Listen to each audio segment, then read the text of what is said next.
Bonjour à tous, voilà, dans cette vidéo, nous allons parcourir un peu comment je vais dire, les principales parties de l'exercice 4, donc l'exercice 1 pardon, de la séance 4. On va aborder cette fois-ci tout ce qu'on appelle sous-routine. Vous allez voir que c'est hyper important lorsqu'on a un programme un peu conséquent, c'est de bien gérer et d'organiser des sous-routines. Si vous vous souvenez, on a longuement déjà parlé de tout cela l'année dernière dans le cours d'API. Alors, voilà ici en assembleur, donc on va utiliser ce qu'on appelle une instruction qui s'appelle call, suivie d'un nom d'une sous-routine. Et donc le nom que vous allez donner à la sous-routine, bien sûr, est totalement arbitraire et dépendant de votre programme. Le fait que lorsqu'on va appeler une sous-routine, vous allez voir qu'il va falloir que l'on utilise une instruction qui s'appelle soit return ou retlw, ce qui permettra au système, après l'exécution de la sous-routine, de revenir, donc de se repositionner dans le programme là où l'on avait appelé la sous-routine. Bon, ça, je vous invite bien entendu à revoir un peu toute la partie théorique par rapport à cela. Un autre point hyper important, c'est ce qu'on appelle le temps de cycle, puisque l'on sait que le microcontrôleur sera cadencé par un quartz à une certaine fréquence. Dans notre cas, à nous, vous allez voir qu'on va travailler par exemple une fréquence de 2 MHz.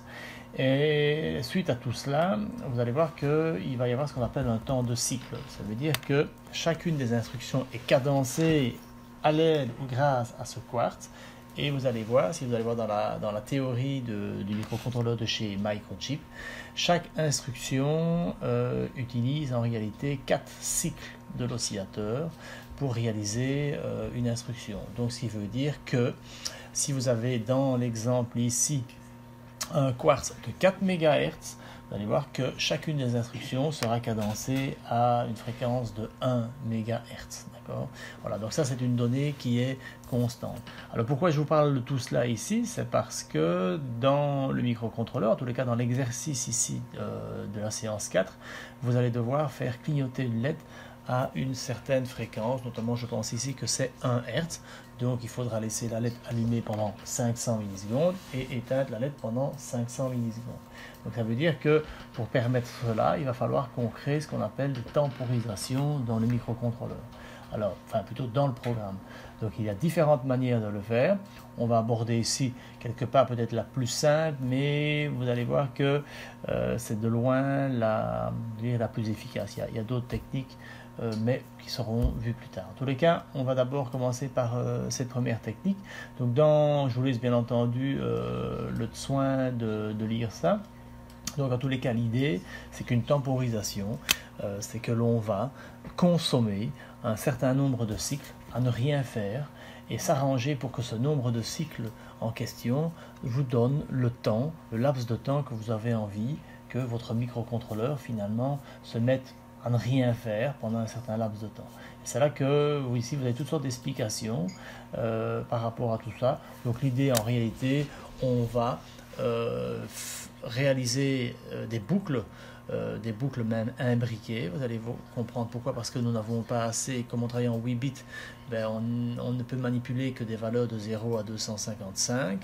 Et donc vous allez voir que si vous regardez bien ici dans toute cette partie d'explication, vous devrez faire ce qu'on appelle des boucles imbriquées. C'est ce qu'on voit un peu ici quelque part. Si vous voyez bien ici, vous avez d'abord une première boucle 1 qui va elle décrémenter, regardez, une variable qu'on appelle ici compteur 1, et ça on va le faire un certain nombre de fois, puis vous voyez que quelque part il y a ici une boucle 2 qui imbrique quelque part boucle 1. Ça vous permet en réalité d'obtenir des délais plus longs. Mais ça, vous allez voir, nous allons vérifier tout cela à l'aide du simulateur. Donc je vous laisse un petit peu, bien sûr, parcourir tout cela, parce qu'il y a aussi des spécificités. Il ne faut pas oublier que si vous allez dans la... Non, attendez, je vais...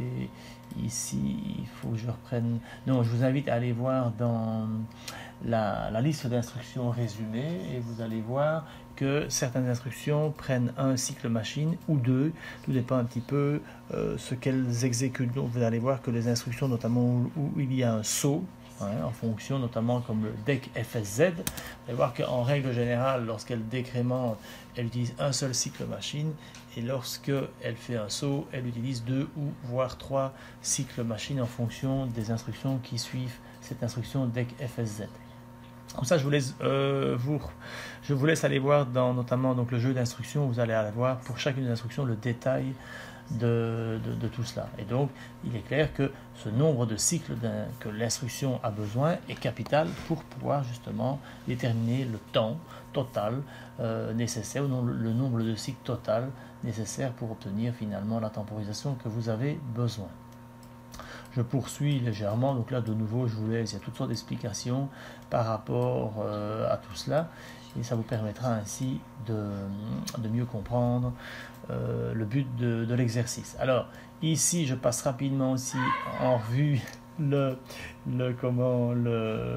registre OSC-CON, qui est un registre qui sera manipulé au moment de l'exécution, qui simplement va vous permettre de configurer l'oscillateur à une fréquence en question, puisque ici on utilise l'oscillateur interne, et vous allez voir qu'il y a des bits, donc les bits ici de 6 à 4 seront responsables, en tous les cas la valeur binaire que vous allez donner à ces 3 bits vont vous donner la fréquence, va permettre d'initialiser l'oscillateur pour avoir la fréquence désirée. Donc dans ce cas-ci, on va travailler avec 2 MHz. Voilà, l'exercice 1, bon, je vous le laisse lire, il est très simple. Voilà, c'est rappelé ici qu'il faut travailler avec du 2 MHz, donc il faut faire clignoter une LED qui sera connectée sur la pin RD5 à une fréquence de 1 Hz. Voilà, j'en ai assez dit ici. Donc voilà, dans tout ça, c'est par exemple, je vous invite peut-être à aller voir dans la datasheet donc complète. Vous allez voir aussi que pour chacune des instructions, vous avez une explication parfois plus détaillée que celle qui se trouve dans la datasheet résumée. Voilà, donc je passe, je reviens maintenant au niveau du programme. Donc là, j'en profite pour reparcourir avec vous des nouveautés que je vous demanderai d'intégrer dans vos exercices. C'est que, voilà, donc nous avons vu la fois dernière une manière qui était de déclarer, souvenez-vous, des variables, et on utilisait ce genre de directive qui est EQU. Je vais vous avouer que cette directive EQU est beaucoup plus appropriée pour ce qu'on appelle la définition de constante. Donc je ne vais pas utiliser de constante ici dans l'exercice, mais en tous les cas, je prévois déjà, regardez, d'ailleurs j'ai ici mis des commentaires pour vous montrer que dans cette partie, vous prendrez l'habitude de déclarer des constantes. On y reviendra. Par contre, si vous regardez dans le fichier qui est généré automatiquement par Microchip, vous avez vu que il y a des zones ici qui étaient tout à l'heure, enfin qui étaient avant mis en commentaire, mais que j'ai décommenté. Et cette manière de faire est beaucoup plus propice pour déclarer des variables au sein du microcontrôleur.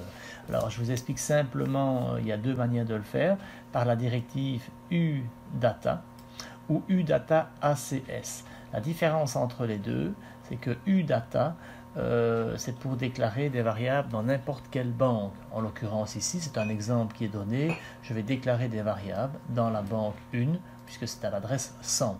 Le nom de la variable est totalement arbitraire. J'ai laissé le nom qui était indiqué dans le fichier original de Microchip.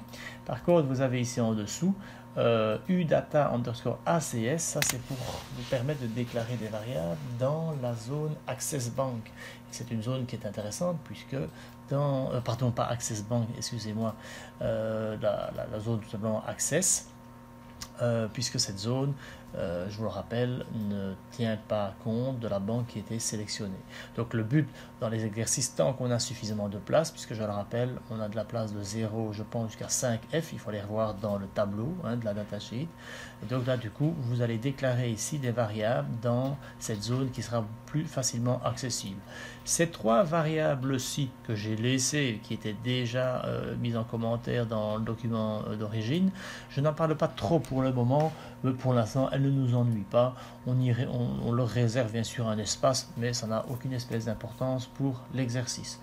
Compte 1, compte 2, on va voir qu'on va l'utiliser ça plus bas. Val 1, val 2 et résulte, ce sont des anciennes variables qui viennent de l'exercice précédent.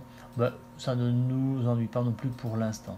Par contre, ce qui est intéressant ici, si vous constatez, c'est que vous n'êtes même plus à même d'indiquer l'adresse. Il suffit, puisqu'on sait, le microcontrôleur sait que l'access, les data access se trouve à l'adresse 00, ben, automatiquement, il va mettre wtemp à l'adresse 0, il va réserver un byte, status temp de nouveau 1 byte, ainsi de suite, et vous n'avez même plus à vous tracasser de l'adresse. Pour ce qui est de la zone mémoire accessible en Bankit, ben là il suffit de donner la première adresse de la banque, et puis ainsi de suite, vous réservez simplement la taille, vous donnez simplement la taille de la variable que vous voulez déclarer.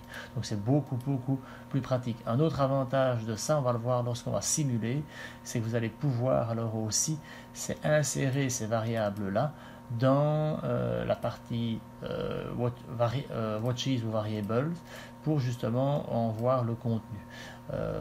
Avec je veux dire, la directive EQ, vous n'êtes pas capable de visualiser ça si facilement.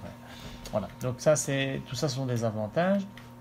Une autre partie très importante lorsque vous allez réaliser des programmes en assembleur et même en C plus tard, c'est la directive define.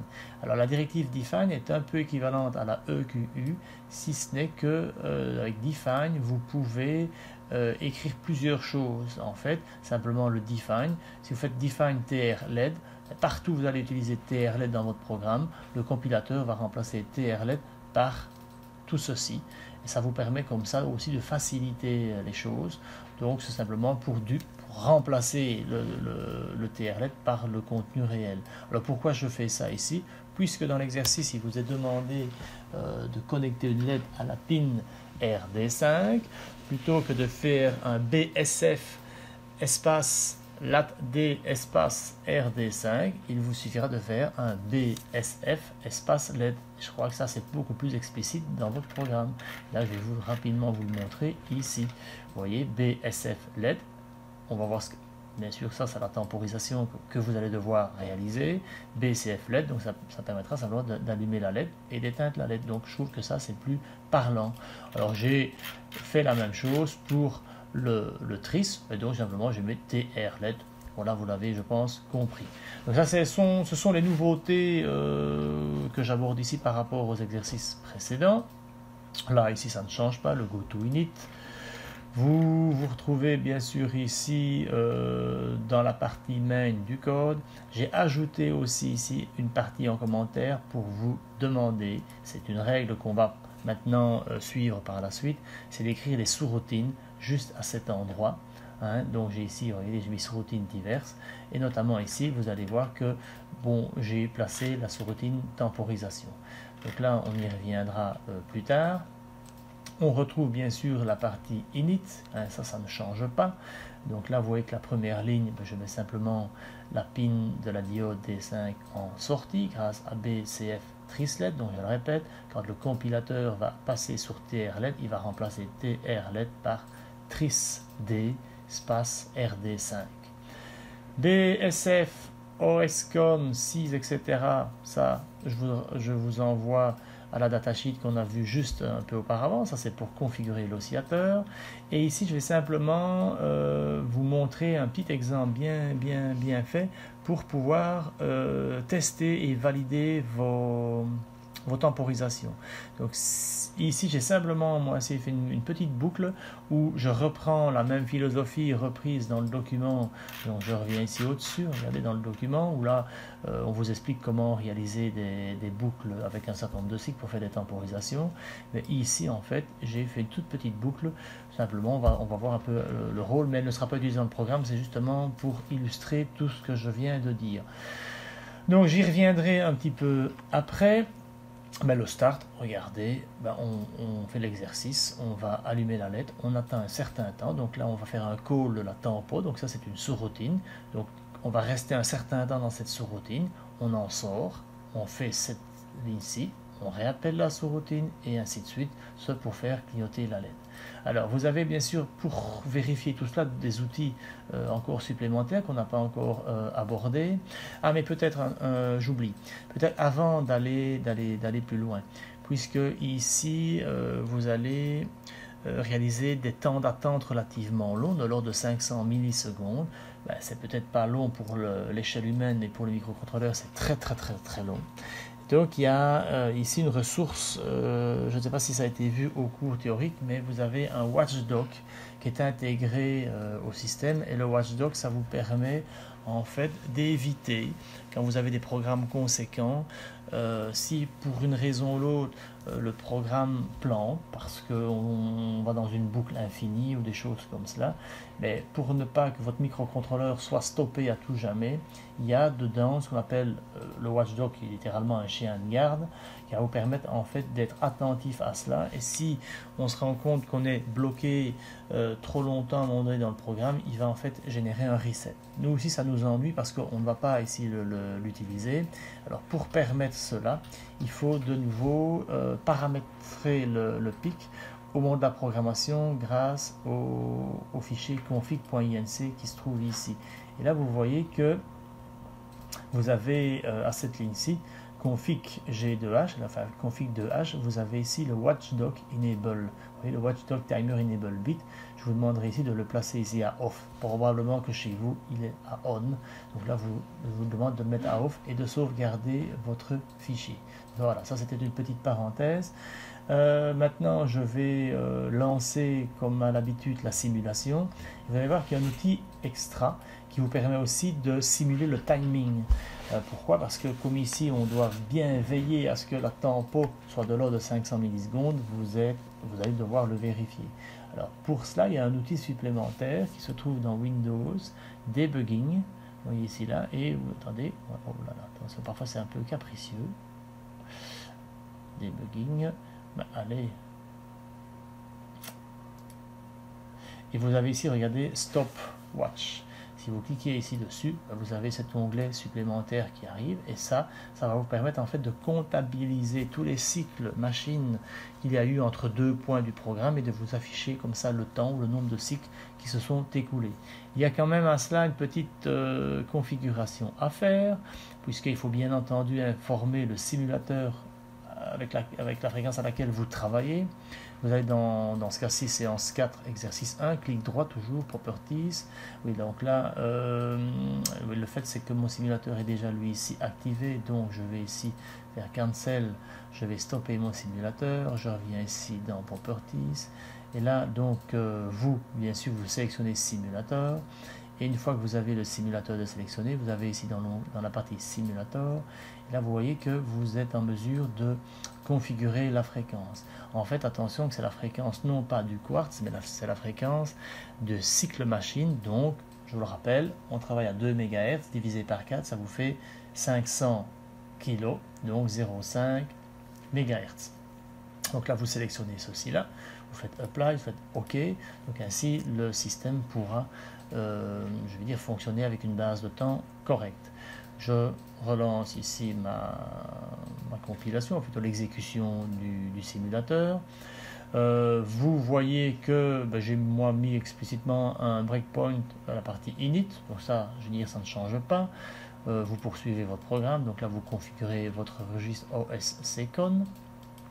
Et c'est là que je vais simplement mettre un petit peu en évidence cette boucle que j'ai faite ici dans la partie init, donc je vous informe tout de suite que ça c'est uniquement pour la vidéo ici, elle n'a aucun intérêt dans la suite de l'exercice. Donc là je ferme un peu les fenêtres pour avoir un peu plus de lisibilité et je viens ici dans Stopwatch, je demande ici un reset. Vous voyez le fait que donc cet onglet vous l'avez déjà ouvert et vous voyez qu'en fait ici vous avez tout un historique de tout ce qui s'est passé. Et donc si vous cliquez ici, regardez sur Clear Stopwatch, vous le remettez à 0 et vous pouvez ici effacer aussi l'historique pour que ce soit plus clair. Alors vous voyez qu'à chaque fois que je vais faire du pas à pas, vous voyez que un certain nombre de cycles vont s'exécuter et vous voyez que le système comptabilise tout ça. Vous devez bien vous rendre compte que si je devais faire ça à la main en permanence, on y serait encore demain.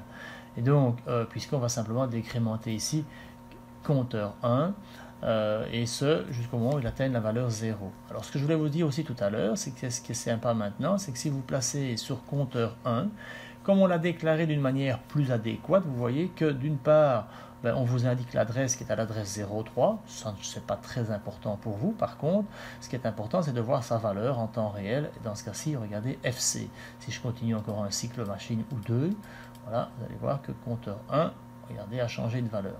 Bien sûr que cette valeur de compteur 1, vous pouvez aussi la visualiser dans la partie ici, Par contre, ici, il y a un petit souci, oui, parce que regardez, il y a compteur 1. Donc là, je vais changer, parce que c'est 2 fois compteur 2. Si je fais ceci, vous allez voir que compteur 1 est ici, vaut bien F9. Et vous pouvez comme ça voir l'évolution de vos propres variables, ce qui est très très intéressant. Donc, je vais, moi, bien sûr, non pas continuer en step by step. Regardez, je vais, comme j'ai placé ici un breakpoint, je vais simplement faire ici un play et vous vous retrouvez directement à cette ligne-là. Qu'est-ce qu'on peut constater si je reviens maintenant dans mon stopwatch? Regardez, il y a eu beaucoup de cycles, bien sûr, qui ont été exécutés et ça a pris 1,95 millisecondes. Donc cette petite tempo, bien entendu, dans notre cas, est trop courte, vous le devinez bien, puisque nous devons atteindre 500 milli. Alors là, je vous laisse réfléchir par rapport à ce qui a été vu dans la théorie ici, notamment. Je vous laisse bien relire tout ça pour trouver du code, pour imbriquer peut-être une ou deux tempos entre elles pour avoir alors le décompte qui est propre, je veux dire qui est correct par rapport à votre exercice.